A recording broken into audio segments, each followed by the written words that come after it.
commençons par les romans de l'intime, avec La petite dernière de Fatima Das.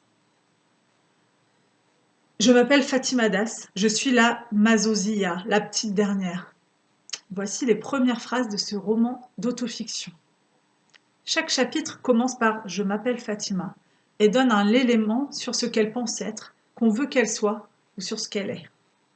Les phrases sont courtes, percutantes. Le roman pose la question de ce que les parents projettent sur leur enfant, sur ce que la société et le monde attendent de nous, et c'est sur ce que nous sommes réellement. Ensuite, je vais vous parler de Yoga d'Emmanuel Carrère.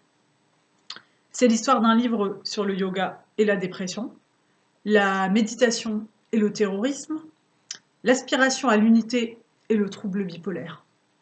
Des choses qui n'ont pas l'air d'aller ensemble, et pourtant, elles vont ensemble.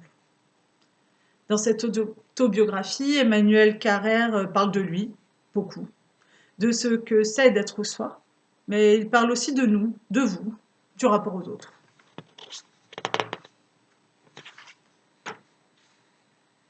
Ensuite, je vais vous parler de Une rose seule de Muriel Barbery.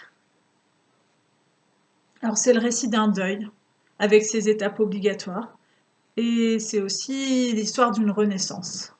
Celle de Rose, botaniste française, partie à la rencontre de son père disparu au cœur du Japon traditionnel.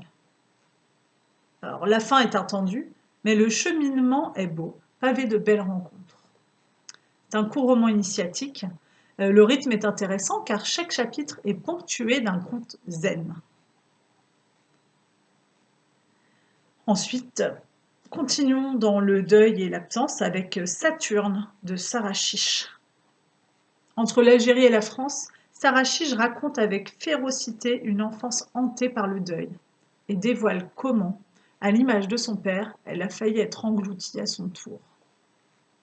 Saturne, c'est le poids de la famille, l'absence du père, mais aussi une histoire d'amour, celle d'une enfant qui aurait dû mourir, mais qui est devenue écrivain parce que, une nuit, elle avait fait la promesse au fantôme de son père.